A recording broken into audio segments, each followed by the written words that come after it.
Apa kabar Indonesia pagi? Kita awali dengan informasi dari kereta api komuter lain Jenggala relasi Indro Sidoarjo terlibat kecelakaan dengan truk trailer bermuatan kayu longging di Gresik, Jawa Timur. Masinis mengalami luka-luka, sementara asisten masinis meninggal dunia. Kecelakaan kereta dengan truk bermuatan kayu ini terjadi di Jalan Raya Karangkiring, Gresik.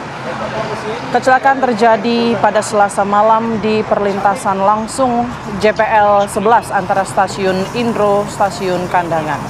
Akibat kecelakaan masinis luka-luka kabarnya dan asisten masinis ini juga dikabarkan meninggal dunia. Kecelakaan terjadi diduga akibat sopir truk yang melintas di perlintasan kereta tidak berpenjaga, tidak melihat adanya kereta yang melintas.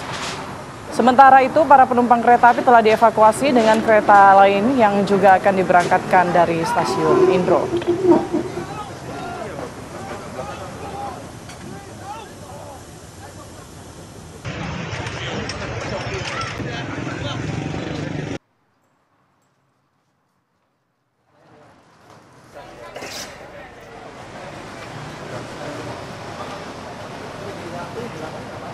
Kita beralih ke insiden rumah ambruk pemirsa yang terjadi di Surabaya, Jawa Timur, di mana akibat peristiwa ini dikabarkan 1 orang tewas tertimpa puing-puing bangunan. Balkon sebuah rumah berlantai 2 di Jalan Putat, Surabaya, Jawa Timur ambruk dan menimpa 1 orang penghuni rumah. Korban tertimpa reruntuhan bangunan balkon saat tengah tidur di lantai atas rumah.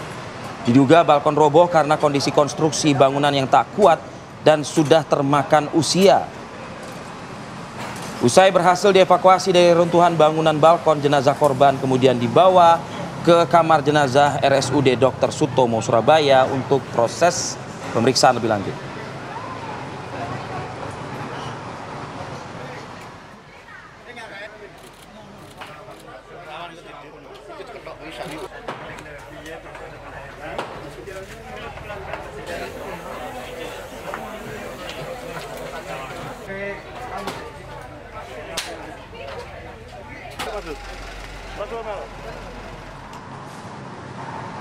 Assalamualaikum warahmatullahi wabarakatuh. Selamat Assalamualaikum. pagi. Nah, pagi. Cerah sekali pagi hari ini ya. Cerah.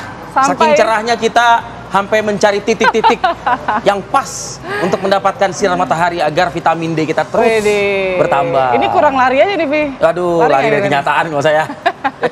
Tapi begini, tema hari ini itu mengingatkan saya turn back time gitu loh. Apa tuh? Iya, pada saat saya dulu, aduh malu ngomong. Alah, nggak usah malu lah. Saya waktu itu backstreet soalnya, aduh malu banget loh. Jadi sekarang gimana, masih atau udah enggak? Oh, sekarang udah enggak dong. Wah, alhamdulillah. Makanya kan saya bilang kan, saya mengingatkan saya waktu dulu, aduh lega ya. Jadi lega sekarang ya. Backstreet tuh emang ngumpet-ngumpet loh, sembunyi-sembunyi kalau backstreet itu, aduh ampun. Tapi alhamdulillah sekarang udah nggak backstreet dong. Gitu ya? Iya, seperti hubungan atau pertemuan antara Prabowo Subianto dan Megawati Soekarno Putri. Mudah-mudahan nggak ada yang marah, nggak ada yang tersinggung, nggak ada yang baperan ya. Dengan dirilisnya foto itu kemarin. Apakah renggang dengan yang sahabat lainnya? Kalau dikatakan, saya mengutip Pak Dasko ya, ini kan silaturahmi Idul Fitri. Pak Presiden sudah ketemu dengan Presiden ke-6 belum ya? Presiden ke-7, sorry. Iya. Udah ketemu belum? Belum ya? Sejauh ini sih belum, tapi kan sebelumnya jadi lebih memilih ketemu Presiden ke-5 ya kayaknya. Untuk didatengin langsung ya. Nanti kita bahas bagaimana kira-kira. Kalau Pak SBY datang ke istana. Gitu. Nah, kalau Pak Prabowo datang ke rumah Bu Mega. Apakah hubungan baik-baik saja atau sedang ada panas dingin? Aduh, takut ah ngomongnya, Pi. Takut banget nih ngomonginnya. Aduh, iya. Kita bahas nanti ya selengkapnya di Apa Kabar Indonesia Pagi. Tapi sebelum kita membahas soal hubungan segitiga ya, ini hubungan segitiga antara Pak Prabowo, Megawati dan juga Pak Jokowi. Kita punya informasi pembuka lainnya untuk Anda pemirsa. Ada sebuah rumah warga di kawasan Gunung Batu, Kecamatan Cicendo, Kota Bandung, Jawa Barat, ambruk akibat pergerakan tanah. Nah, detik-detik rumah ambruk ini terekam kamera ponsel warga, di mana bangunan milik salah satu warga itu tiba-tiba roboh dan jatuh ke dasar sungai. Sebelum insiden, penghuni rumah berhasil menyelamatkan diri. Warga mengaku sebelum ambruk sudah melihat adanya retakan pada dinding dan juga lantai rumah mereka. Karena retakannya semakin meluas, kemudian pemilik rumah beserta keluarganya ini dengan cepat mengungsi. Dan tak lama berselang, benar saja seluruh bangunan rumah roboh. Pasca insiden, warga dibantu petugas gabungan TNI dan BPBD Kota Bandung membersihkan puing-puing bangunan yang jatuh ke dasar sungai. Dikhawatirkan puing-puing tersebut menghambat aliran sungai jika hujan deras turun.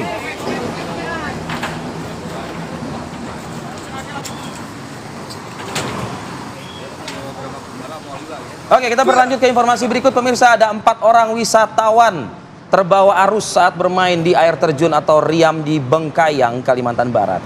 3 orang berhasil selamat, sementara 1 orang lainnya dikabarkan meninggal dunia. Ya, tampak salah satu pengunjung danau ini bersandar di salah satu batu terjebak derasnya arus air terjun Rian Marum Dawar yang berada di Desa Pisak, Kabupaten Bengkayang.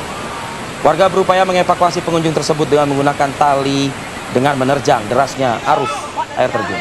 Ya, tim SAR akhirnya berhasil menemukan 1 jenazah korban yang terseret arus, dan korban yang berjenis kelamin wanita tersebut ditemukan sejauh 50 meter dari lokasi hilangnya korban.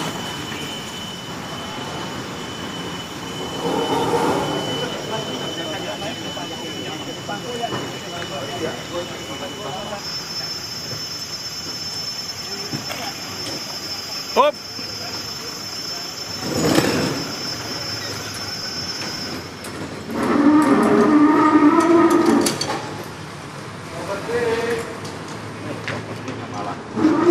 Ya, kita ke informasi selanjutnya pemirsa. Motif dibalik kasus tewasnya Juwita, jurnalis perempuan asal Banjarbaru, akhirnya terkuak. Tersangka adalah oknum TNI Angkatan Laut, Jumran, ternyata tak mau bertanggung jawab untuk menikahi korban. Hal ini terungkap dalam press conference TNI Angkatan Laut di Markas Lanal Banjarmasin, Kalimantan Selatan pada Selasa siang. Dan menurut Danjen Pomal Lanal Banjarmasin, Mayor Laut PM Sajiwardoyo, penyidik telah memeriksa 11 orang saksi serta menyita kurang lebih 46 barang bukti seperti 1 unit mobil, 1 unit sepeda motor hingga baju dan celana yang digunakan oleh tersangka saat melakukan tindak pidana. Dari hasil penyidikan didapat fakta bahwa benar tersangka terbukti melakukan perbuatan pembunuhan berencana.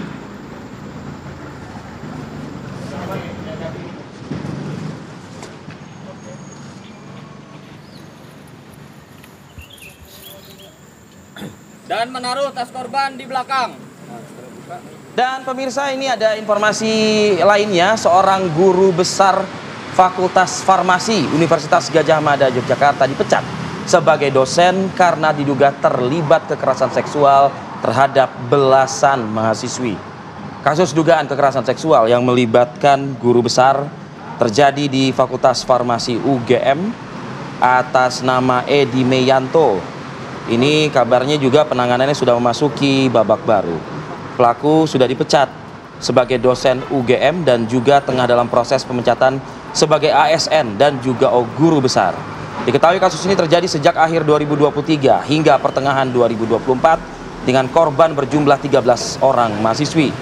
Kekerasan seksual yang dilakukan terduga pelaku bermoduskan dengan mengajak korban melakukan diskusi, bimbingan tugas akhir, hingga kegiatan lomba di rumah terduga pelaku. Pihak UGM tengah fokus melakukan pendampingan terhadap para korban. Sebagian korban dilaporkan belum lulus dari kampus.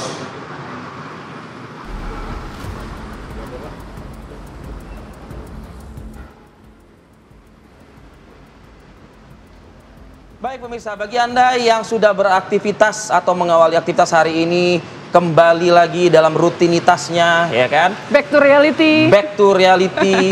Ayo sadar, cari duit lagi. Kerja, gitu ya. Itu. Nih saatnya kita juga bantu Anda untuk mengawali Anda beraktivitas dengan laporan lalu lintas dari rekan-rekan NTMC Polri. Ada Brigadir Yasinta yang berada di MP Haryono.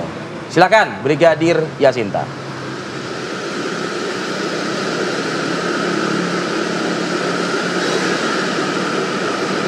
Baik, terima kasih Arif dan Putri di studio, dan selamat pagi pemirsa. Kembali bersama saya Brigadir Yasinta dari NTMC Polri. Saat ini saya akan mengajak Anda untuk memantau langsung bagaimana kondisi arus lalu lintas terkini, tepatnya di kawasan Cawang atau MP Haryono, Jakarta Selatan. Bisa kita saksikan bersama di belakang saya.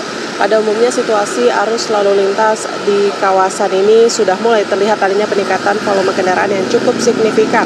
Pelambatan kecepatan terjadi baik di jalur arteri maupun di ruas tol dalam kota dari arah Cawang yang akan menuju Pancoran atau Gatot Subroto.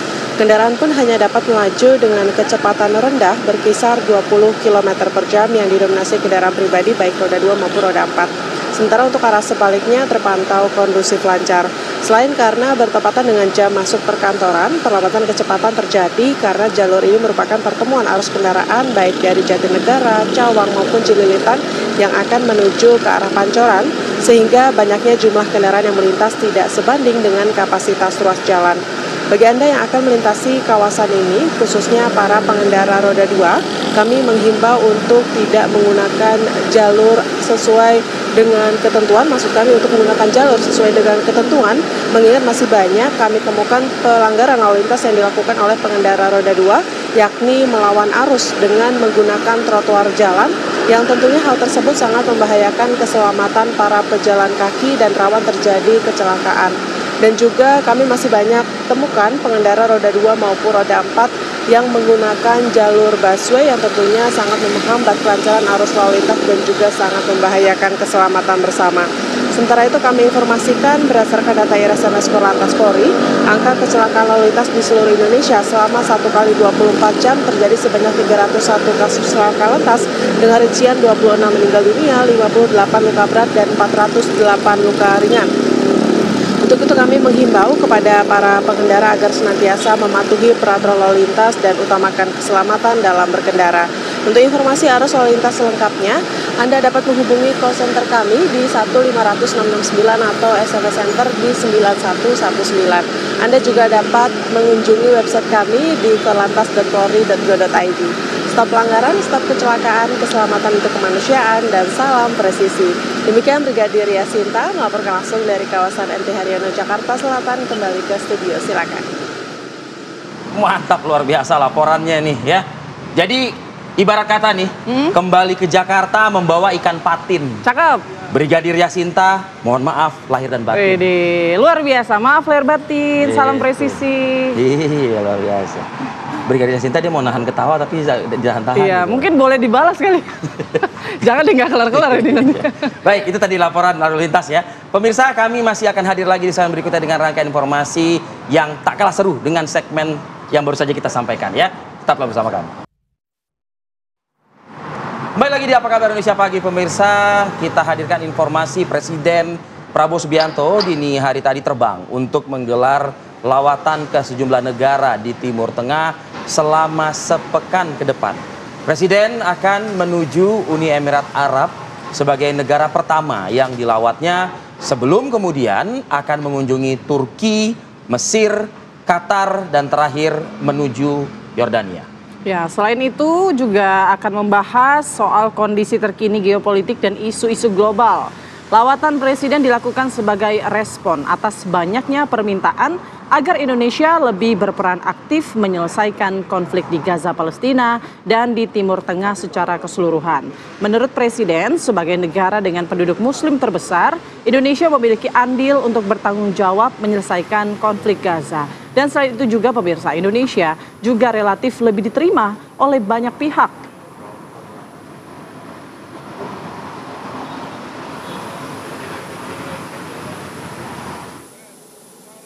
Saya lakukan ini karena banyak permintaan terhadap Indonesia untuk lebih aktif lagi berperan untuk mendukung mencari penyelesaian konflik di Gaza dan di Timur Tengah secara keseluruhan.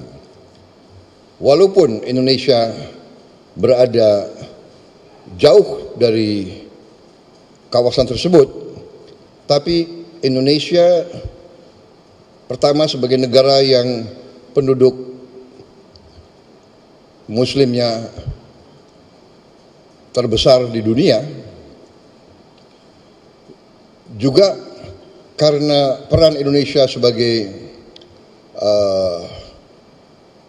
negara non-blok, bahkan dianggap sebagai pemimpin non-blok yang berperan selalu bebas aktif, yang tidak mau mengikuti blok manapun, Indonesia dianggap bisa diterima oleh banyak pihak, bisa diterima oleh semua pihak yang bertikai. Saya kira posisi ini membuat kita memang memiliki tanggung jawab. Karena itu saya sampaikan bahwa Indonesia siap bila diminta oleh semua pihak yang terlibat. Ya, kemarin pemirsa, Presiden Prabowo Subianto menghadiri sarasehan ekonomi bersama para pelaku ekonomi yang digelar di Jakarta.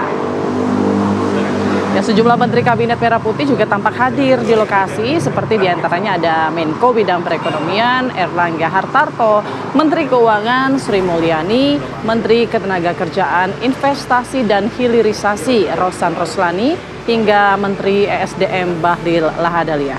Acara ini juga turut dihadiri berbagai kalangan strategis, mulai dari ekonom, pengusaha, hingga perwakilan investor.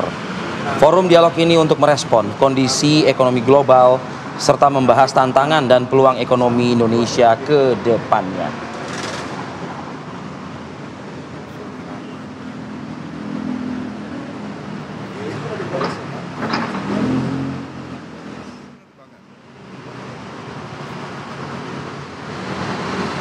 Beralih ke informasi lain, Bupati Indramayu Luki Hakim tiba di Kementerian Dalam Negeri untuk memberikan klarifikasi soal liburannya ke Jepang. Luki menjalani pemeriksaan di Inspektorat Jenderal Kementerian Dalam Negeri. Luki tiba di Kementerian Dalam Negeri sekitar pukul 17.00 waktu Indonesia Barat dengan baju dinas. Luki langsung masuk ke gedung Inspektorat Kementerian Dalam Negeri. Ia menjalani pemeriksaan perihal liburannya ke Jepang yang diketahui tanpa izin. Ya, sebelumnya Luki Hakim mengaku ke Jepang dengan uang pribadi dalam rangka liburan bersama anak-anaknya. Luki juga telah meminta maaf karena tidak izin dengan Gubernur Jawa Barat, Deddy Mulyadi. Jadi mungkin Luki lupa kalau dia jadi bupati. kalau sudah jadi pejabat Itu penyelenggara 24 jam kerjanya. Enggak, ada pernyataannya dia bahwa dia sudah beli tiket dari tahun yang lalu katanya. Oh, jadi sebelum dia dilantik ya? Iya. Padahal sih sebetulnya kalau misalnya mau ke Jepang nggak usah jadi pejabat negara dulu, pejabat daerah maksudnya gitu. Liburan dulu, setelah liburan baru jadi pejabat, tapi 5 tahun ke depan gitu loh. Oke, kita ke informasi lainnya juga yang akan kami hadirkan pemirsa usai jeda berikut. Masih banyak informasi menarik yang akan kami sajikan, tetap bersama kami di Apa Kabar Indonesia Pagi. Ya, Anda kembali di Apa Kabar Indonesia Pagi pemirsa. Puluhan pemburu emas antam memadati toko-toko emas yang berada di Cikini Gold Center, Jakarta Pusat. Nah, para pemburu emas antam ini berniat emas yang dibeli ini untuk investasi masa depan. Ini kayaknya aji mumpung gitu ya, memanfaatkan keadaan gitu. Oke, ini perburuan emas logam mulia atau emas antam ramai dilakukan oleh puluhan pembeli di Cikini Gold Center, Jakarta Pusat pemirsa. Turunnya harga emas antam atau logam mulia ini membuat para pembeli berbondong-bondong membeli emas antam yang dijual oleh pedagang emas. Toko emas di Cikini memang diketahui omsetnya pun melambung tinggi ya daripada hari-hari sebelumnya. Apa yang sedang terjadi? Apakah ini memang memanfaatkan situasi, kondisi? Atau ekonomi global yang tidak pasti gitu ya? Enggak, kalau Pak Prabowo sudah mengatakan dalam pernyataan persnya kemarin di acara sarasehan, kita harus berdiri di atas kaki kita sendiri. Dan ini hanya situasi sementara begitu ya? Iya, jadi jangan takut. Badai pasti berlalu kan gitu. Oke, Cikini ke gondang dia. Beli emas. Gitu. Kan kirain pantun. Beli emas sama dia.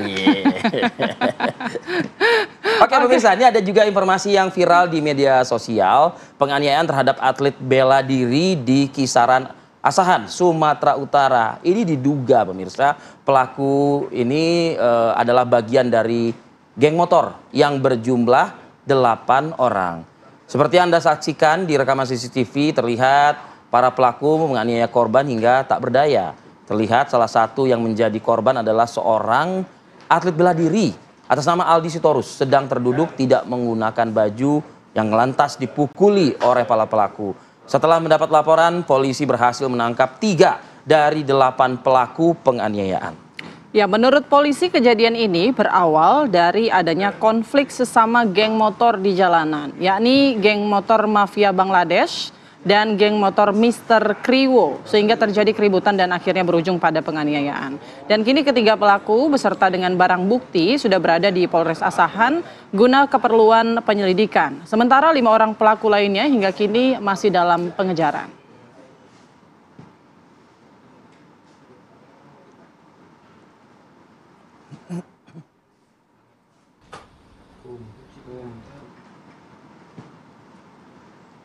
Ya, kalau tadi adalah geng motor, kali ini juga yang terlibat adu jotos ada ratusan sopir truk dengan petugas pelabuhan Bandar Bakaujaya, Bakauheni, Lampung.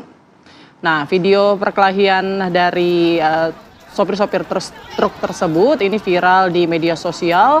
Perkelahian terjadi karena sopir truk antri terlalu lama di dermaga pelabuhan. Para sopir truk ini mengaku sudah mengantri selama 3 hari. Dan mereka juga mengeluh muatan yang berisi buah mereka ini sudah mulai membusuk. Iya juga sih ya, kalau dibiarin berlama-lama namanya buah kan harus fresh, harus segar gitu ya kan. Jadi kalau buah itu kan banyak, berarti dia harus fresh semuanya, all fresh gitu. Ya kan, ya kan harus fresh semuanya. Takut banget promo ya. Enggak sih. Tapi maksudnya ini juga dipertanyakan kok bisa sampai 3 hari. Nah, apakah ada sistem penyeberangan yang mungkin perlu diperbaiki? Atau ada skala prioritas? Misalnya mengangkut bahan-bahan yang mudah busuk atau mudah rusak. Ini juga bahan-bahan mudah busuk. Nah itu dia, jadi diberikan prioritas lah gitu, ya kan? Ketimbang kita ya baru saja minal aidin wal faizin, mohon maaf lahir batin, udah pukul-pukulan lagi.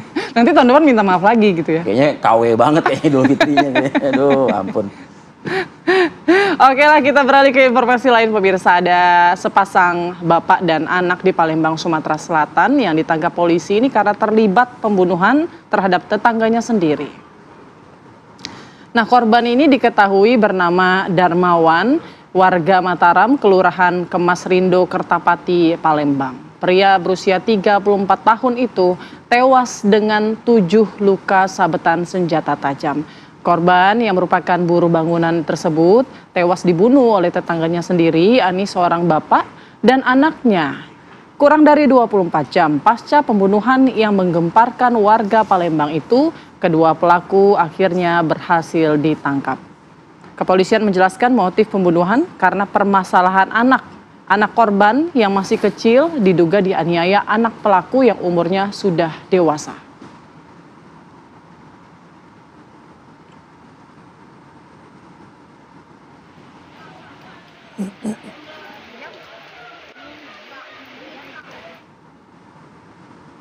Sementara itu, seorang pria di Surabaya, Jawa Timur tewas dianiaya anak kandungnya sendiri. Peristiwa ini sempat tidak diketahui oleh warga dan juga sempat diduga korban ini tewas kecelakaan. Penemuan jenazah misterius di sebuah pekarangan rumah yang sempat menggemparkan warga Suko Manunggal, Surabaya akhirnya terungkap pemirsa. Pria berusia 65 tahun tersebut ditemukan tergeletak dengan luka di bagian kepala. Jadi pelaku juga diketahui tak lain adalah anak sulung dari korban sendiri. Pelaku dan korban terlibat cekcok atas penggelapan mobil yang sempat digadaikan pelaku pada tahun lalu. Pelaku yang gelap mata lantas menganiaya ayahnya hingga tewas.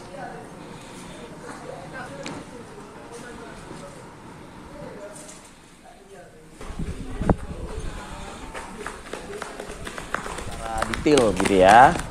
Ini kita juga sudah bergabung dengan Surabaya, ada Pak Hartono Hariri selaku keponakan dari korban. Selamat pagi, Assalamualaikum Pak Hartono. Waalaikumsalam. Pak Hartono, kami turut berduka dan berempati atas peristiwa yang dialami oleh Bapak dan keluarga besar tentunya. Dan harapannya adalah pihak kepolisian benar-benar ya terang benderang gitu menangani kasus ini. Pak Hartono, ini peristiwa kejadiannya seperti apa? Bisa kami diceritakan, Pak? Oh, abah saya ya keluar malam-malam jam 1 ya sama anaknya ya. Terus dia balik lagi ke rumah gitu. Balik ke rumah, dia balik lagi, keluar lagi malam-malam jam sekitaran subuh lah gitu.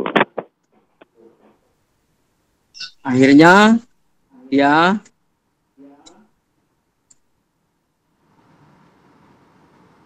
abah saya lalu kan Indomaret ya, Indomaret. Dia tahu ngambil apa. Dia keluar lagi ke Indomaret sama anaknya ya. Lalu di antara itu abahnya marah. Dia nunggu mobil, nggak datang-datang katanya. Dia marah sama anaknya. Mungkin anaknya janggal lalu disikut sama anaknya. Dia jatuh. Mungkin dia jatuh, kepalanya pusing, dia ditambah lagi mungkin dipukul atau pukul sama batu, dia kepalanya mermer, dia di belakang sini. Ini sebetulnya karena apa ya? Bapaknya ini menanyakan mobil dan apa memang ada apa semacam kayak aktivitas pinjam meminjam atau mungkin jual beli kendaraan atau seperti apa? Enggak, itu bukan dipinjam, dikadiknya sama anaknya. Siapa? Pak Hartono? Ya. Mungkin dijual, mungkin ditaruh gitu.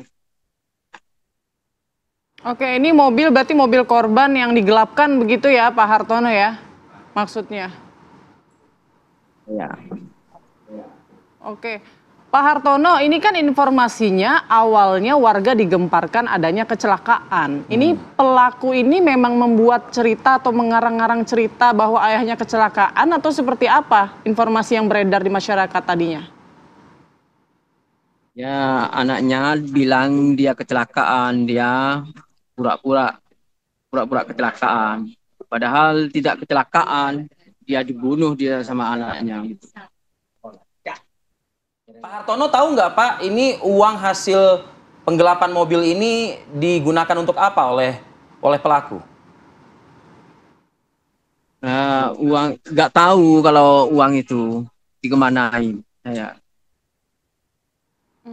Tapi alasannya sang anak dan pelaku ini menjual mobil ayahnya tanpa izin, tanpa sepengetahuan, apa alasannya? Kenapa dijual mobil ini?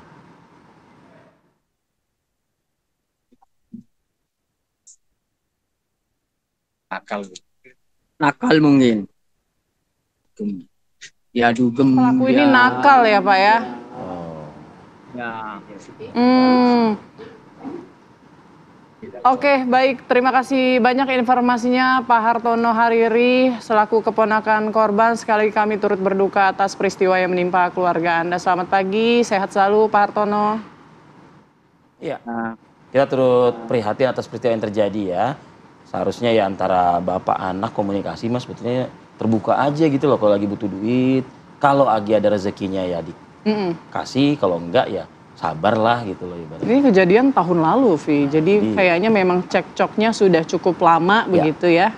Hingga akhirnya mungkin gelap mata. Ada juga yang sudah cukup lama berharap untuk bisa bertemu begitu ya dan akhirnya dikabulkan oleh Allah ya pertemuan tersebut gitu. Yang dikhawatirkan adalah imbas dari pertemuan tersebut akan jadi apa buat pihak-pihak lainnya. Iya. Kita akan bahas ya. Iya. Sesaat lagi pemirsa tetap bersama kami di Apa Kabar Indonesia Pagi.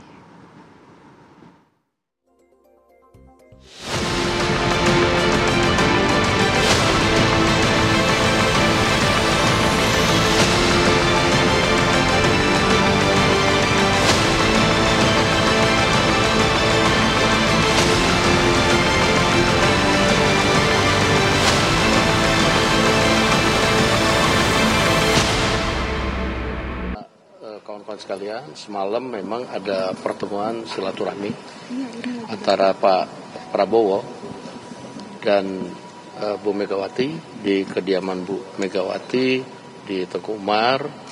Pertemuan silaturahmi dalam rangka Hari Raya Idul Fitri. Demikian.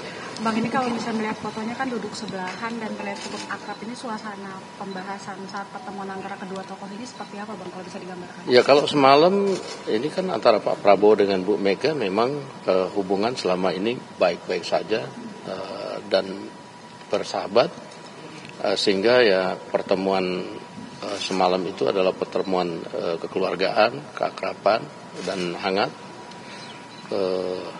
sehingga tak terasa waktu berjalan lumayan lama semalam dan banyak yang dibahas oleh kedua tokoh ini. Apa aja yang dibahas? Apa aja yang dibahas? Diantaranya gitu, Bang. Bergabung pemerintahan misalnya? Saya nggak tahu persis, tetapi yang pasti membicarakan bagaimana masa depan Indonesia dan bagaimana kebersamaan untuk membangun Indonesia ke depan. Sebenarnya pertemuan itu semalam sudah direncanakan sejak jauh-jauh kah, atau kan terkesannya di kita agak mendadak gitu, Bang?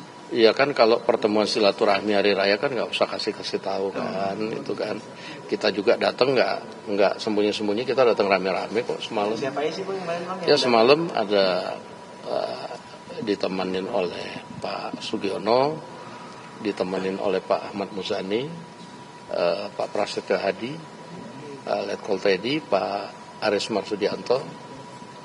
Di sana ditemenin oleh Pak Budi Gunawan dan beberapa yang. Oh, ada Pak Budi Gunawan katanya yang menemani. Iya. Selain Puan Maharani ya. Dan juga kami juga nggak sembunyi-sembunyi kok. Iya, jadi udah nggak backstreet ya? Kalau nggak sembunyi-sembunyi kenapa upload fotonya baru kemarin, Pak? Kalau nggak sembunyi-sembunyi kenapa malam-malam ya? Iya. Kalau sembunyi-sembunyi kenapa nggak ada nasi goreng yang dihidangin, Pak? Katanya dikasih bakmi bukan nasi goreng Oh kali gitu ya? ini. Oh udah beda ya sekarang? Udah beda. Oke, baik, kita akan bahas ya soal ini dengan sejumlah narasumber nih. Alhamdulillah pagi ini di studio sudah hadir Prof. Siti Zuhro, Prof. Wiwi, selamat pagi. Selamat pagi. Assalamualaikum. Maaf lahir batin. Mohon maaf lahir dan batin. Dan juga ada Bang Effendi Ghazali melalui sambungan Zoom. Assalamualaikum, pagi Bang. Maaf lahir batin juga Bang. Maaf lahir batin Bang Ege, gimana kondisi perutnya? Udah aman? Selamat pagi, Sehat, mohon Bang maaf Ege. lahir batin, mohon maaf juga Prof. Wiwi nggak ke studio, ada sedikit error pagi ini. Izin. Kebanyakan makan ketupat nih kayak Bang Ege nih. Cepat sehat ya. Oke, baik. Kita langsung ke Prof. Wiwi nih. Prof. Wiwi, akhirnya bertemu Prof. Akhirnya bertemu. Sebagaimana, artinya begini, Presiden ini, Prabowo Subianto ini membuktikan pernyataan dia di beberapa kali sesi pertemuan begitu ya. Baik itu dengan awak media maupun juga dengan tamu-tamu lainnya begitu, yang mengatakan bahwa sudah saatnya kita ini guyup, sudah saatnya kita ini bertemu, merajut kembali, menjalin lagi silaturahmi begitu. Nah, keinginannya sudah lama kan sebetulnya kan, ingin bertemu dengan Ketua Umum PDI Perjuangan, Presiden RI kelima ya. Baru terrealisasi malam hari. Ada apa ini Prof? Apa mungkin pandangan Prof melihat ini? Iya, akhirnya dikabulkan ya. Akhirnya dikabulkan. Simpel aja. Diijabah. Dikabulkan oleh Allah. Dan saya berkali-kali mengatakan bahwa kalau sudah disuarakan lantang oleh Pak Prabowo, bahwa ingin terus ya, kuncinya ada di Bu Megawati, saya katakan itu. Berkali-kali sampai sebelumnya itu. Dan ternyata welcome kemarin malam gitu kan, dan terjadilah pertemuan ini. Jadi kita melihat itu memang agak tidak satu sisi ya. Ini ada nuansa hubungan antara personal Bu Mega dan Pak Prabowo yang relatif oke, baik gitu. Dan sudah terjalin lama. Lama, sama-sama ketua umum tapi tidak tersekat karena partai kan gitu. Lalu satu sisi juga adalah dimensinya budaya Indonesia, di mana silaturahmi itu yang muda ke yang senior, yang junior ke senior. Budaya dapat ya. Iya, jadi kita tidak bisa dipisahkan begitu saja dengan nilai-nilai budaya lokal kita yang memang sangat menghormati senior gitu ya. Tidak mungkin kita itu mendadak karena pendidikan seperti saya pernah 8 tahun di luar, terus lupa gitu. Saya orang Jawa Timur, aneh gitu kan. Jadi tetap bahwa saya orang Indonesia lah. Indonesia itu memberikan nilai-nilai yang positif seperti itu. Dikala tentunya politik itu atas nama kepentingan kekuasaan seolah-olah orang bisa tercerai-berai gitu ya. Lah ini yang mungkin kemuliaan dari karakter Pak Prabowo, yang membuat lalu menyeruak keluar suasana bahwa dia memang sangat senang merangkul semuanya. Betul, merangkul semuanya. Dan bahkan Mas Didit didorong untuk menjadi simpul. Preambulnya dulu begitu. Betul, simpul untuk mempertemukan semua anak gitu ya. Bahkan mungkin cucu dari presiden, mantan-mantan presiden dan sebagainya. Itu diawali itu. Dan Mas Didit tanpa ada rasa beban apapun bisa masuk kemana-mana. Dan menurut saya itu poin yang luar biasa bagi Pak Prabowo gitu ya. Tentu dengan meskipun tidak keluarganya utuh seperti itu, tapi ternyata Mas Didit bisa memerankan dirinya sangat bagus gitu ya. Prof Wiwi, saya ingin mendalami tadi pernyataan Prof Wiwi yang kayak saya garis bawahi ya. Artinya kuncinya di Bu Megawati gitu ya. Karena keinginan untuk bertemu itu sebetulnya sudah lama dilakukan. Berkali-kali juga diutarakan gitu. Nah, artinya begini.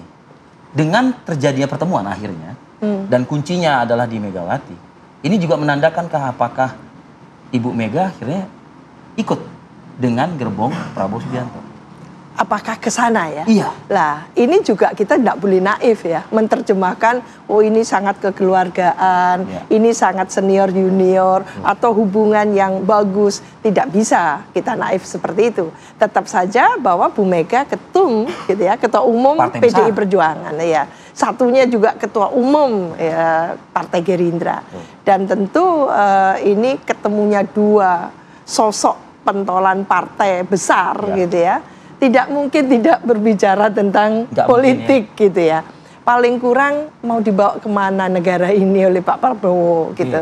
Lalu bagaimana positioning PDI Perjuangan dalam konteks gitu pemerintahan baru kan gitu.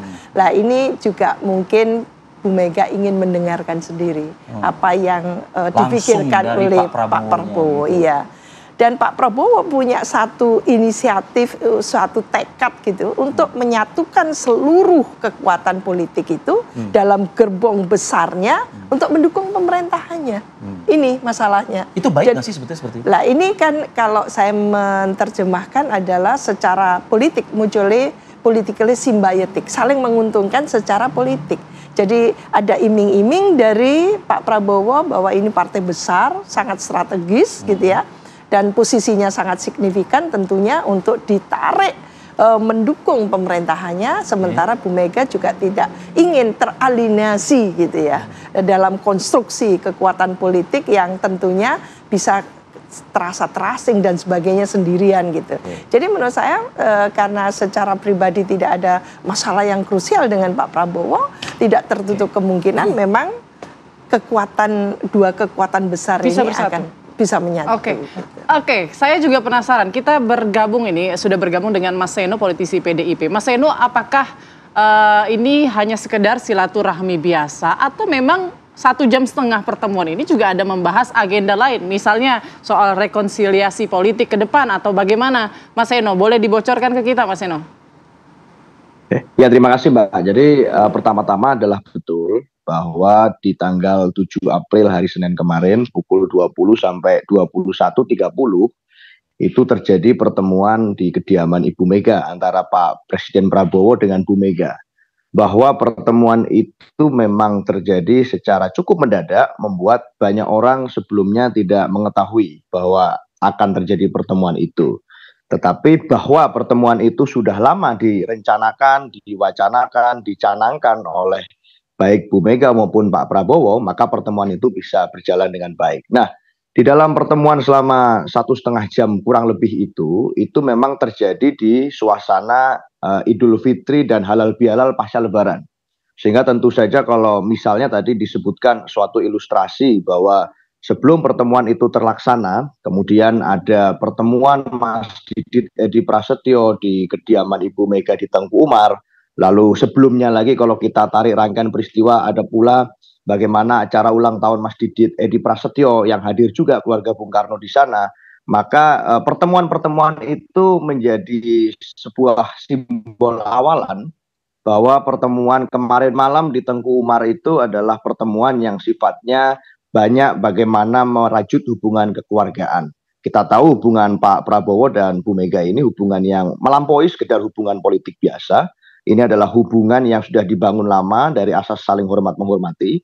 Dan oleh karenanya pembahasan kemarin seperti yang sudah banyak keterangan disampaikan kepada media, bahwa pertemuan itu memang berlangsung lebih banyak 4 mata antara Pak Prabowo dengan Ibu Mega.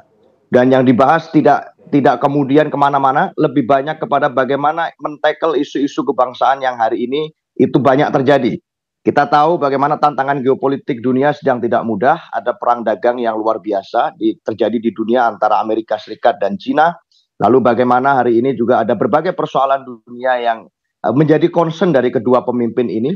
Kita tahu bagaimana Bu Mega punya concern terhadap persoalan-persoalan dunia, keterlibatannya di dalam men-tackle urusan-urusan terkait pemenuhan hak anak misalnya di Vatikan beberapa waktu lalu. Dan bagaimana Pak Prabowo juga sebagai seorang presiden adalah presiden yang outward looking. Nah, sehingga dari kedua perspektif itu tadi malam dibahas berbagai pandangan-pandangan terkait hal itu. Nah, pembahasan itu lebih banyak ke sana. Jadi bagaimana pertemuan selama 1,5 jam itu lebih banyak kepada bertukar visi, bertukar cerita, termasuk bertukar pengalaman. Pak Prabowo berulang kali menyampaikan bahwa Bu Mega adalah presiden yang pernah melalui masa yang tidak mudah pada saat dia memimpin bangsa. Dan tentu saja pelajaran dari Bu Mega menjadi berharga untuk Pak Prabowo di masa seperti saat ini. Begitu pula Bu Mega juga mendengarkan banyak cerita tentang bagaimana Pak Prabowo harus menghadapi tantangan sesuai dengan konteks zaman. Jadi pembahasannya lebih banyak ke situ, Mbak. Selamat pagi. Oke, membahas tantangan bersama, apakah nanti berujung menghadapi bersama juga tantangan tersebut? Mas Eno? Ya tentu saja kalau bicara tentang menghadapi tantangan bersama, itu sudah dilakukan sejak pasca Pilpres. PDI Perjuangan tidak pernah berubah dan konsisten dalam bersikap bahwa kami sadar kami hari ini berada di luar pemerintahan. Tetapi itu tidak menyurutkan posisi kami dan sikap kami untuk mendukung bagaimana visi Presiden Prabowo harus bisa dideliver dengan baik. Kita tahu bahwa yang lebih besar adalah soal kepentingan bangsa dan negara. Tugas PDI Perjuangan sejauh ini memang kalau berdasarkan amanat rakyat dan hasil pemilu, itu adalah memenangkan pileg secara nasional. Artinya mekanisme check and balance dan kontrol lah yang kemudian diminta oleh rakyat untuk dilaksanakan secara maksimal oleh PDI Perjuangan di parlemen. Sehingga di dalam konteks itu selama ini pun kita menghadapi berbagai tantangan itu bersama.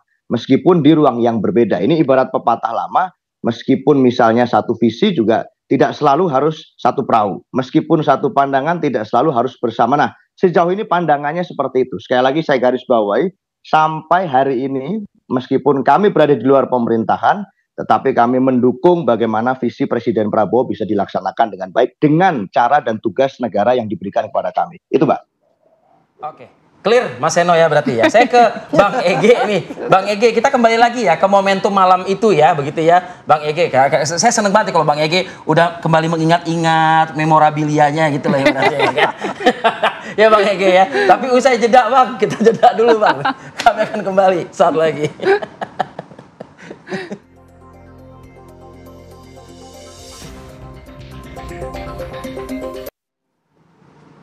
Oke, kembali lagi di Apa Kabar Indonesia Pagi. Bang Ege, langsung saja Bang Ege. Mengutip pernyataan dari Sufmi Dasko ya, Ketua Harian DPP Gerindra, yang mengatakan begini, ini murni silaturahmi ya, dan juga ini sudah berlangsung diniatkan sudah lama begitu.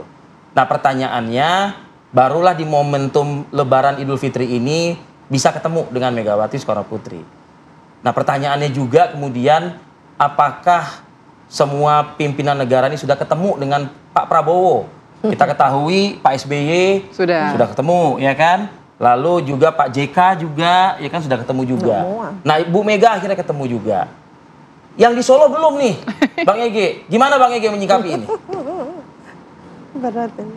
Wis kok langsung ke Solo. Jadi dimulai dari Teuku Umar dulu saja, yaitu bahwa komunikasi politik itu percaya pada proses, percaya pada tahapan-tahapan, dan untuk pertemuan antara Bu Megawati dengan Pak Prabowo itu kalimat-kalimatnya tadi sudah terucapkan sebetulnya oleh Prof. Wiwi dan Mas Seno, yaitu satu genuine dan indah lah gitu. Genuine, kenapa? Justru ketika tadi dipancing dengan kenapa malam hari, kenapa nggak ada jumpa pers, kenapa tidak pakai wartawan, misalnya gitu. Justru karena genuine. Genuine itu artinya memang niatnya seperti kata Bang Dasko untuk silaturahmi. Silaturahmi artinya memang yang datang itu adalah ini ya dari pribadi ke pribadi. Dan kalau kita mau bedah, yang datang itu sebagian besar kan memang kelompok aslinya Gerindra atau timnya Prabowo ya, mulai dari Bang Dasko, Ahmad Muzani, Sugiono, Prasetyo Hadi, Aris Marsudianto. Barangkali yang bergabung kemudian dengan timnya Pak Prabowo itu adalah Letkol Teddy, cuma itu ya. Yang lain adalah kelompok yang betul-betul dekat dengan Pak Prabowo gitu. Jadi sekali lagi ini genuine dan indah karena tadi orkestrasinya itu sudah dimulai dari jauh-jauh hari ya. Ada ulang tahun Mas Didit, kemudian juga pada bagian lainnya Mas Diditnya juga datang ke Teuku Umar. Jadi ini sudah dibuat hal yang tahap demi tahap, prosesnya itu indah. Walaupun dua-dua sisi sama-sama indah. Maksud saya, pada bagian tertentu pada masa Idul Fitri ini, Ibu Megawati dengan seluruh tim, saya nggak tahu ada Seno apa tidak di situ, juga ada ini ya, penampilan di media sosial yang menarik ya. Yang pakai begini, berayun sedikit, begitu ya. Betul Mas Seno ya, saya lihat ada di TikTok atau di Instagram gitu. Jadi maksud saya, kedua kelompok ini sama-sama bahagia.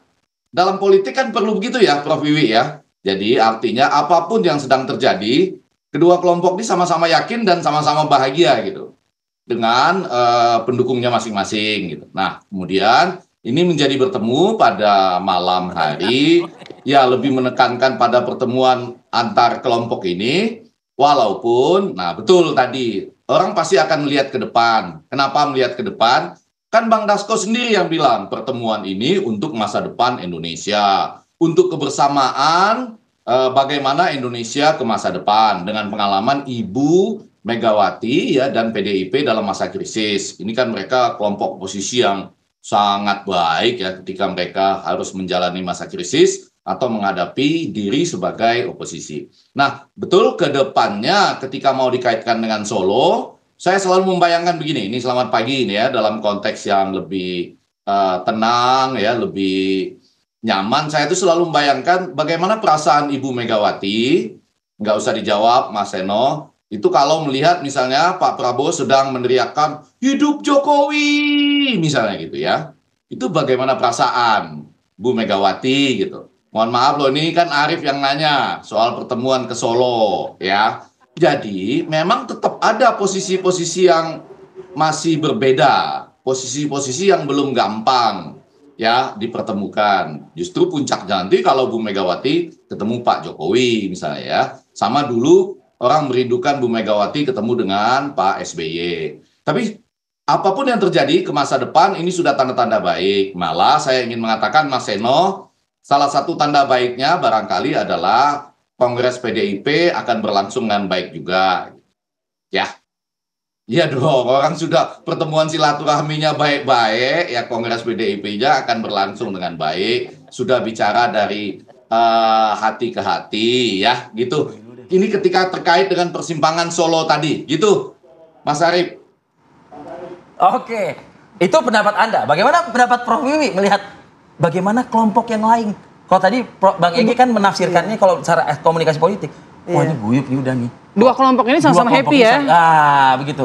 Tapi bagaimana yang kelompok lain ini loh? Siapa kelompok lain? Ya sebutlah Solo lah, kelompok Solo gitu loh.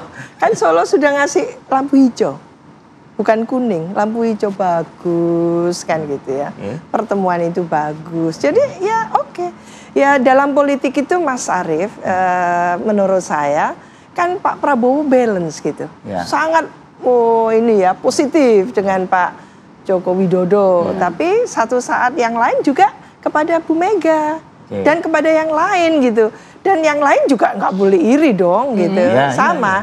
Jadi posisi peran penting dari RI 1 Pak Prabowo Presiden ini itu harus dimaknai dia itu above all. Jadi mengayomi semua.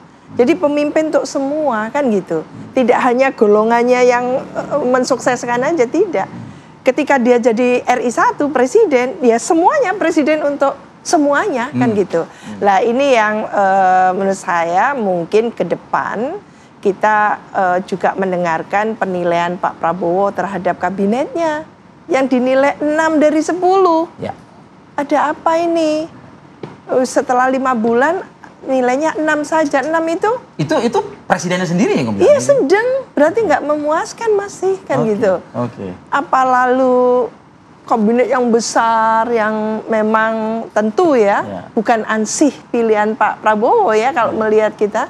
Jangan-jangan akan ada reshuffle. Dan ini kesempatan PDI Perjuangan. Kita tahu Pak Presiden kan dini hari tadi juga bertolak menuju Timur Tengah ya. Betul. Artinya tidak menyempatkan dini hari juga ke Solo dulu untuk bersilaturahmi begitu. Pamit dulu. Pamit gitu ya. dulu begitu ibaratnya. Layaknya sebelumnya kan juga ada kan ke Solo dulu, baru abis itu kan pamit untuk kunjungan negara kan seperti itu.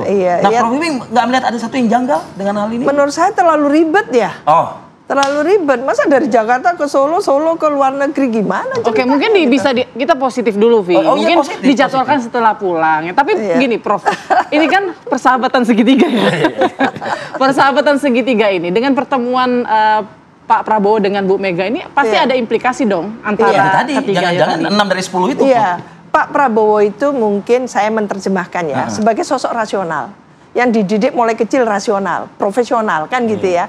Jadi kalau dia bertindak, mengambil satu kebijakan, ya yang lain harus paham dong gitu. Lebih ke hubungan persahabatannya itu, Prof. Misalnya ini pertemuan ini, nah sahabat yang lain ini gimana nih? Dia tahu persis. Bu Mega sama Pak Jokowi belum pulih. Dia tahu, Pak Prabowo pasti tahu lah, nggak mungkin nggak tahu. Tapi dia sebagai presiden tidak bisa ignoran kekuatan dari PDI Perjuangan, gitu kan? Sementara dia juga atensi kepada Pak Jokowi itu more than enough lah. Toh anaknya juga sudah menjadi wakil presiden. Saya mau membayangkan gini Prof Wiwi. Prof Wiwi kan juga sebagai ibu lah. Iya. Mungkin nggak sih seorang ibu tuh misalnya gini, Mas Bowo, sudahlah Mas, nggak perlu kita ketemu. Nanti bagaimana hubungan Mas Bowo dengan Pak Jokowi? Kalau kita ketemu, ada nggak sih terpikir gitu oleh Prof Wiwi, kira-kira Bu Mega seperti itu? Gitu. Bu Mega ini lagi belum ini ya, belum betul-betul cair gitu ya dengan Pak Joko Widodo gitu. Tentu dalam posisi yang seperti ini dan tentu menyongsong Kongres ya, PDI Perjuangan, beliau juga ingin komunikasi gitu ya. Ini partai besar loh, masa iya setru dengan pemerintah yang benar aja gitu kan. Jadi dia juga punya satu keluasan pemahaman gitu ya, perspektif bahwa ini saatnya untuk berkomunikasi dengan RI 1. Artinya kalau misalnya nanti akan menjadi masalah buat Presiden dan Pak Jokowi kelak, saya nggak mau pikirin itu, tapi saya menjalin hubungan silaturahmi saya dengan Pak Prabowo dulu. Begitu ya? Dan ini kan kongres, mau kongres. Kongres itu biasanya suksesi di internal partai. Suksesi. Di internal partai. Apakah PDIP akan ada suksesi? Lah ini bagaimana dan sebagainya. Ya ini yang berkecamuk yang difikirkan secara mendalam oleh Bu Megawati. Sepertinya kalau dua orang narasumber kita pagi ini, Bang Ege dan juga Prof Wiwi mengatakan tunggu kongres gitu ya Put ya. Mas Seno nanti mungkin bisa ya Mas ya dijawab ini, apakah momentumnya kongres dulu Mas Seno? Mas Seno udah mesem-mesem aja di kamera nih. Tunggu saat lagi, kita akan jeda dulu, kami akan kembali.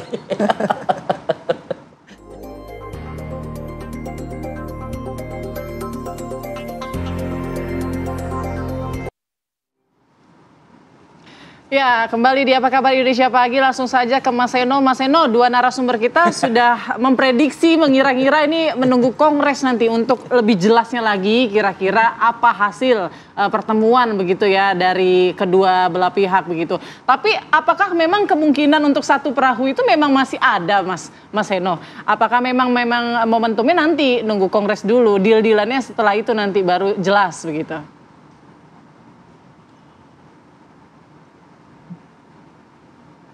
Ya, terima kasih. Saya rasa tadi dua guru komunikasi politik saya sudah saling beradu pandangan dan itu memberikan suatu gambaran sebetulnya bahwa pertemuan kemarin ini adalah pertemuan yang genuine antara dua negarawan. Sudah panjang sekali hubungan antara beliau berdua ini sehingga saya rasa tidak bisa hanya disempitkan hanya di persoalan politik-politik praktis jangka pendek atau jangka menengah.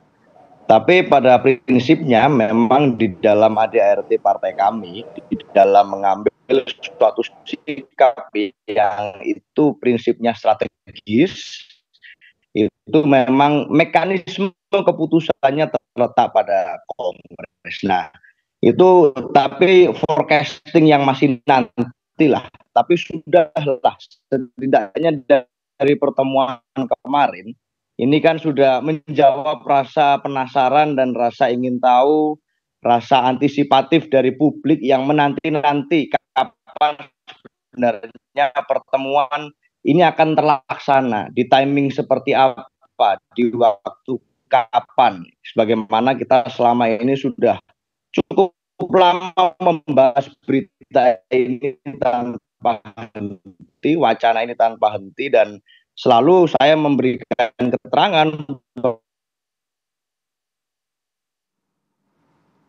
Mas Eno hilang. Waduh sih, terputus nih akhirnya. Padahal jawabannya penting tuh kayaknya yang di belakang itu. Iya.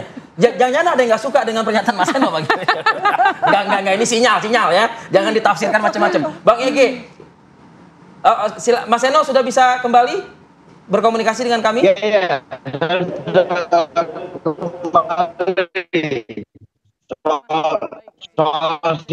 Izin Mas Eno. Iya. Kita perbaiki dulu Mas Eno. Jadi biar nanti utuh gitu ya. Saya ke Bang Ege terlebih dahulu nih. Bang Ege, artinya sekali lagi Bang Ege, pertemuan malam-malam, jelang dini hari bahkan ya, dan juga tidak ada konferensi pers dan tidak ada juga suguhan-suguhan yang diidentikan dengan kuliner politik lah dan lain sebagainya. Ini sekali lagi bukan karena untuk mengendap-endap diam-diam sembunyi-sembunyi ya. Ya, kalau pertemuan seperti itu, Prof. Wiwi dan Mas Eno serta para pemirsa kan nggak bisa mengendap-endap.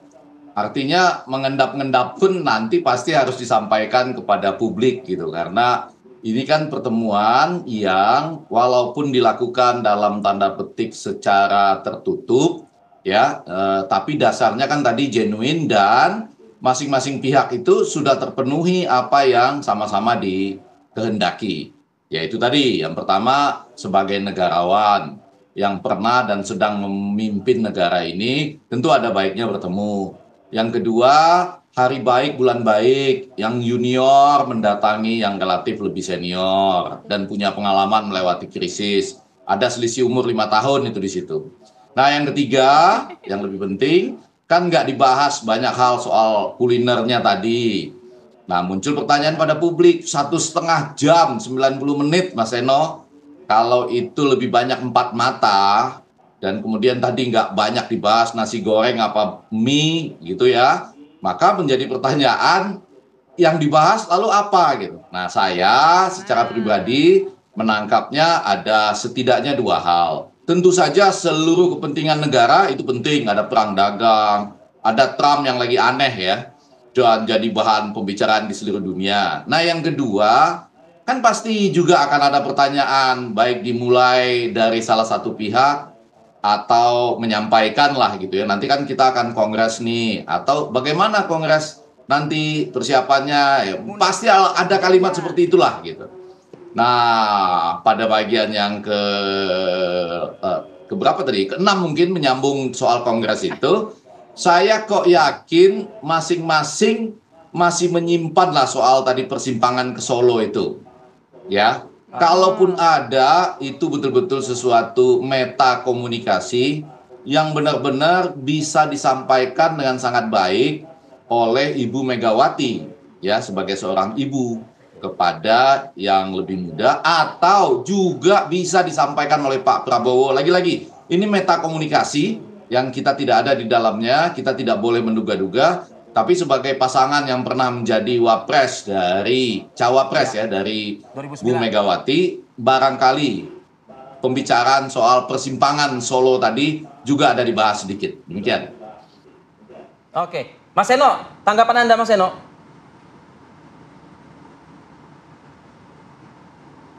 Aduh, hilang. Masih belum ya kayaknya ya. Oke. Mungkin sambil menunggu kita perbaiki komunikasi dengan Mas Eno ya. Kita ke Prof Siti. Prof, kalau tadi Bang Ege bilang kayaknya 1,5 jam nggak mungkin cuma bahas ekonomi global, misalnya kebijakan Trump. Pastilah ada yang lain. Kalau dalam politik kan memang nggak ada yang gratis ya, Prof Siti ya. MBG aja yang gratis. Tapi kalau yang lainnya pasti ada take and give lah gitu. Betul. Iya. Yang saya bahasakan tadi itu munculnya politically symbiotic, saling menguntungkan secara politik ya. Karena dua sosok ini adalah ketum partai besar. Tidak mungkin tidak menyampaikan atau tidak membahas ya hal-hal yang krusial. Yang tadi katanya ini membahas tentang negara bangsa. Permasalahan krusial gitu ya. Dibahas. Nah ya tentu Bu Mega selalu concern kan apa yang terjadi di negara ini dan sebagainya, dan tentu Pak Prabowo juga menanggapi itu apa yang jadi solusinya dan sebagainya, dan mungkin bisa memberikan usulan-usulan waktu berbicara itu. Lah dalam pembicaraan yang katakan gitu bisa mempertemukan perspektif Bu Mega, lalu dijawab oleh Pak Prabowo dengan sangat, karena empat mata ya, agak leluasa, tidak ada media coverage gitu, tidak ditongkrongin oleh jurnalis kan gitu, mungkin lebih fluid, lebih cair, plong gitu. Lebih cair. Saking pelongnya tuh mungkin nanya ke Pak Prabowo gini, bawa berapa kursi nih, Pak? gitu mungkin. Pastinya Pak Prabowo nggak sabar gitu kan. Lalu bagaimana Bu Mega ini kan siap nanti bergabung, kita didukung. Mengingat ratingnya 6 dari 10 loh ini Bu kan gitu ibaratnya. Iya. Tidak tertutup kemungkinan mulai Pak Prabowo mengaransemen gitu ya. Seperti apa kabinet yang akan datang gitu ya. Indah ini kan ya. Coba tolong Mas Eno dikasih paham kita gitu loh ibaratnya. Enggak, ini pancingan mautnya luar biasa ini pagi ini kepada kita ini. Guru-guru Tetapi ini guru-guru, ada Ege, ada Prof Wiwi. Tetapi yang pasti satu Mas, yang pasti bahwa kemarin memang pertemuannya terjadi secara empat mata itu lebih dominan. Yang bisa kita tangkap secara lebih utuh adalah bagaimana suasananya. Dan suasananya adalah suasana keakraban. Jadi tidak ada PHO di situ, tidak ada siapapun yang bisa merusak hubungan atau mengganggu hubungan antara Ibu Mega dan Pak Prabowo berdasarkan sejarah panjang beliau berdua, dan itu tampak dari suasana akrabnya. Pak Prabowo juga misalnya membawakan parsel lebaran kepada Bu Mega, dan itu berisi sayur-sayuran kesukaan Ibu Mega, termasuk ada buah tomat itu yang ukurannya cukup besar, bahkan Ibu Mega minta kepada Pak Prabowo kalau bisa bibitnya diberikan sehingga bisa ditanam di kediaman ibu, karena Ibu Mega memang sangat suka berkebun.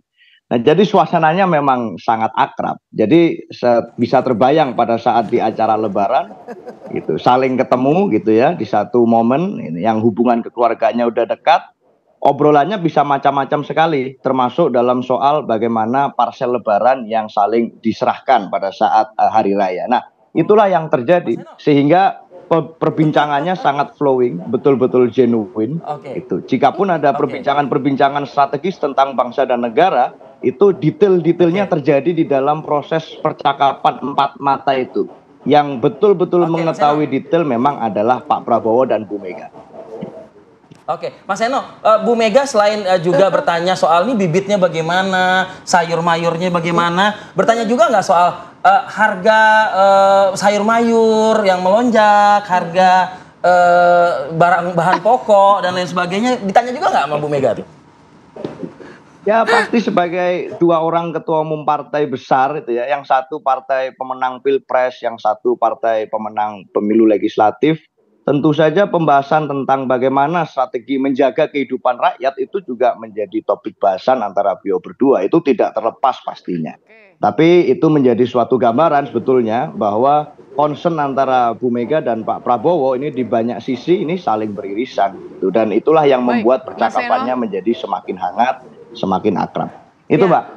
Mas Eno, kan Bu Mega bilang pengen juga bibitnya supaya Bu Mega bisa tanam. Dia kan suka berkebun, tapi kan pegel juga kalau nggak ada kursinya ya. Karena kan mengingat umur, paling nggak kan kalau buat bercocok tanam, kasihlah kursi dulu buat duduk gitu kan. Gitu nggak Mas Eno? Ya, yang pasti karena Prof. Egy tadi, guru komunikasi politik, saya bilang tidak semua pertanyaan harus dijawab. Nah, ini jadi saya menggunakan hak saya. Oke, baik. Terima kasih Mas Aryo Seno Baskoro, terima kasih Bang Ege, Bang Effendi Ghazali. Kita tunggu lagi Bang, nanti bulan Juni ya Bang ya. Ini bukan reshuffle bulan Juni Bang, tapi kelanjutan dari nasib timnas Garuda kita. Oke, terima kasih banyak Prof. Siti Zuhro, terima kasih Mas Seno. Terima kasih. Terima kasih juga Bang Ege, maaf lahir batin. Oke, kita jeda dulu sejenak. Nah, ada pertanyaan-pertanyaan bandel lagi nanti yang kita hampirkan. Ini soalnya kemarin juga Pak Presiden Prabowo Subianto juga mengatakan kita terkait dengan perdagangan yang sedang menjadi kebijakan barunya Trump. Betul. Nah, ini kita harus berdiri di atas kaki kita sendiri terkait dengan ekonomi kita sendiri juga gitu ya. Kita harus bertahan atau bahkan mungkin tumbuh lebih berkembang lagi begitu ke depan. Kita akan hadirkan sesaat lagi pemirsa. Ya pemirsa, kebijakan atau tarif baru impor Amerika Serikat yang baru saja mungkin hari ini ya, hari ini sudah diterapkan oleh Presiden Donald Trump, ini memicu reaksi dunia ya. Lalu Indonesia sendiri sih optimistis gitu. Presiden bilang ini hanya situasi sementara. Kita harus bersiap menghadapi dan harus mampu mandiri juga. Gitu. Jangan bergantung dengan Amerika Serikat. Meskipun juga usaha tetap upaya dilakukan oleh pemerintah kita ya. Dan memilih jalur negosiasi kabarnya. Betul. Ya. Nah, ini untuk membahas hal ini kita langsung saja berdialog dengan Bima Yudhistira selaku Direktur Eksekutif Selyos. Selamat pagi, Mas Bima. Selamat pagi, Mas Bima. Selamat pagi, Mas Fadil, Mbak Putri ya. Terima kasih waktunya. Mas Bima, saya ingin minta tanggapan Anda terkait dengan pernyataan Presiden kemarin dalam acara Seresia Nasional. Salah satu pernyataan Presiden itu adalah seperti ini nih, saya menyebutkan Indonesia memiliki kekuatan pasar domestik yang besar. Besarnya pasar domestik ini menurutnya harus membuat Indonesia lebih percaya diri dalam menghadapi tekanan geopolitik dunia. Nah, mungkin bagaimana Anda bisa menafsirkan ya keoptimisan seorang presiden kita di tengah gempuran dan juga persaingan dagang ini? Ya, sebenarnya jika optimisme itu diartikan bahwa pasar domestik adalah pasar yang cukup potensial, sebenarnya dari keterangan presiden kemarin ada beberapa hal yang positif, tapi ada juga beberapa hal yang memang harus dikritisi ya atau didalami lagi. Contohnya kemarin ada wacana Satgas untuk PHK, itu bagus. Kemudian wacana untuk bisa mencari pasar alternatif bagi produk-produk domestik yang mungkin terdampak ya dengan adanya perang tarif, itu harus dicari pasar-pasar lainnya. Itu juga hal yang positif. Negosiasi, kita memang nggak bisa seperti China untuk melakukan retaliasi saling berbalas begitu, bisa banyak blundernya ke Indonesia. Jadi negosiasi itu hal yang penting. Tapi di sisi yang lain misalnya kebijakan untuk penghilangan TKDN, kebijakan untuk penghilangan kuota impor, atau lebih banyak juga mengimpor LPG dari Amerika sebagai salah satu cara untuk negosiasi. Ini juga harus dilihat hati-hati karena kalau pasar domestiknya memang cukup potensial dan bisa dipertahankan, maka kita harus bersiap nih yang harusnya kemarin muncul pada waktu Pak Presiden bertemu atau sarasehan ekonomi ya. Ini adalah bagaimana melindungi pasar domestik ini dari serbuan barang-barang impor. Terutama negara-negara yang mencari alternatif pasar. Dia pengalihan pasar, Indonesia jumlah penduduknya banyak, tapi kalau kita tidak siap dengan melakukan berbagai hambatan-hambatan non-tarif terhadap barang-barang dari China, Kamboja, Vietnam, mau baju, mau sepatu, mau itu pangan, ini akan blunder ke ekonomi dalam negeri. Selain itu juga perlu ada sebenarnya paket kebijakan yang lebih konkret, lebih dirumuskan. Apakah bentuknya misalnya PPh 21 karyawan itu ditanggung pemerintah, ataukah diskon tarif listrik 50% kemarin kan hanya selesai sampai Februari, bisa diperpanjang sampai akhir tahun. Apakah ada kredit murah untuk industri dalam negeri? Jadi di satu sisi kita harus strike ya, harus menyerang dalam artian mempertahankan industri agar dia bisa terus berproduksi. Di satu sisi kita harus defense, harus bertahan. Artinya harus ada hambatan-hambatan tadi untuk pengelolaan impor. Nah, strategi striker dan juga bagian pertahanan ini yang sebelumnya masih belum jelas. Karena kalau hanya mengandalkan pasar domestik tapi tanpa ada perencanaan-perencanaan yang lebih rinci, nah ini satu hal yang kemudian kita khawatirkan.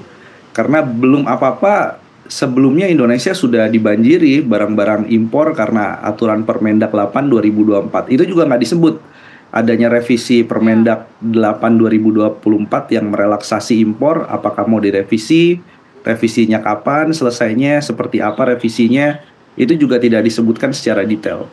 Betul. Oke, relaksasi Permendak nomor 8 ini memang sempat disorot ya, karena waktu itu penumpukan kapal di pelabuhan dan akhirnya direlaksasi begitu. Akhirnya impor kita cukup banjir. Tapi Mas Bima, ini kan negosiasi masih berjalan. Ya. Tapi apakah sebaiknya Indonesia ini tetap impor ke Amerika Serikat, tapi kita punya strategi-strategi lainnya, apakah itu efisiensi produksi atau modal kerja, atau sebaiknya memang udah kurangi aja ke Amerika Serikat, cari pasar yang lain gitu? Kalau memang ingin melakukan importasi sehingga Trump melunak ya dengan produk-produk Amerika, ini juga harus dilihat per barang. Karena yang dilakukan Vietnam, dia melakukan semua barang Amerika itu 0%. Ternyata juga ditanggapi oleh Peter Navarro, penasehat Trump, bukan itu katanya gitu. Jadi hambatan barang yang spesifik, hambatan non dagang yang spesifik yang di sebelah mana yang harus kemudian dinegosiasikan. Nah, belajar dari kesalahan Vietnam yang sampai hari ini juga tidak berhasil menurunkan tarif resiprokal, kita bisa spesifik per produknya aja. Contohnya misalnya, nggak perlu kayak gandum, kemudian kedelai, jagung, kita buka impor sebesar-besarnya, habis petani Indonesia. Kalah pasti akan dibanjiri produk jagung, kedelai dari Amerika Serikat. Itu bukan langkah strategis. Langkah strategisnya adalah misalnya kita butuh alat pertahanan dan Amerika saat ini sudah menyumbang negara nomor 5 sebagai importir alat pertahanan di Indonesia alutsista. Nah, bisa nggak kita geser perannya Prancis, perannya Rusia itu menjadi perannya Amerika lebih dominan untuk mengimpor alat-alat persenjataan di Indonesia? Itu bisa. Kemudian bisa lagi di komponen energi terbarukan. Kalau Indonesia memang butuh transisi energi, belum bisa diproduksi panel surya, turbin angin, belum bisa diproduksi di dalam negeri, bisa nggak Amerika Serikat menyediakan komponen energi terbarukan? Dalam jangka pendek kita butuh, tapi dalam jangka menengah harapannya investor dari Amerika juga buka pabrik di Indonesia. Jadi kalau per produk begitu baru jelas.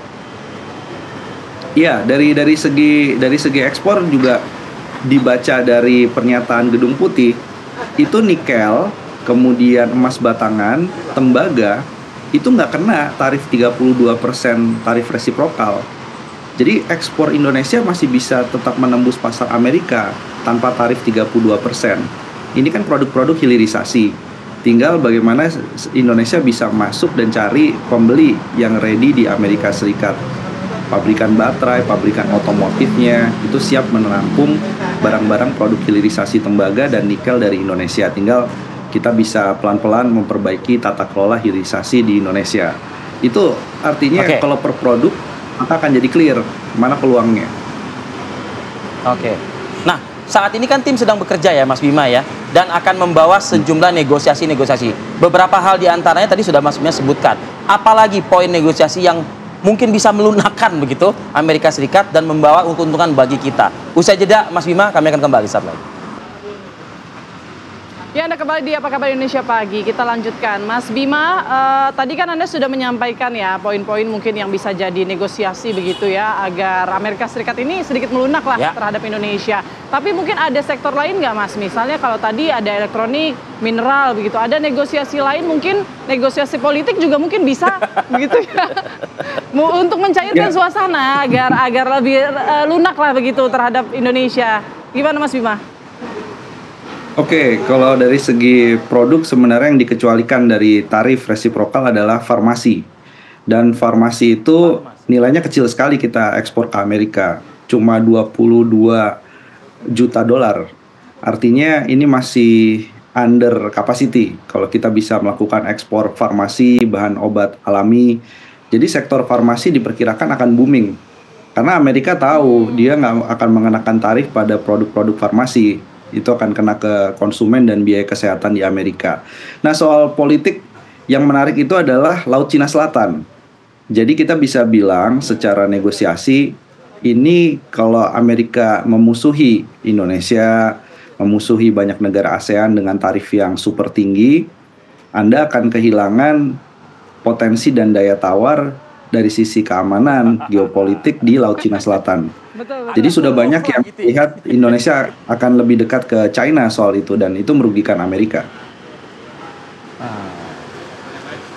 Iya, betul. Bisa jadi itu negosiasi yang mungkin paling mungkin ya. Ya. Nah, mungkin singkat saja sebelum kita akhiri nih Mas Bima, negosiator yang mumpuni Indonesia punya nggak sih sebetulnya?